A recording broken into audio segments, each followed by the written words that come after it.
உலகை எழுப்பும் ஞாயிறு அங்கே குடியிருப்பான். அவன் ஆனை முகத்தனின் அடியவர் மனத்தில் ஒளியாய் வந்து கொலுவிருப்பான்.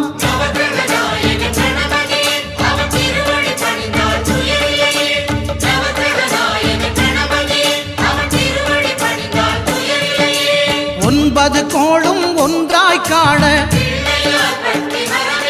அங்கு கற்பகம் என்னும் கடவுளின் மெய்யில்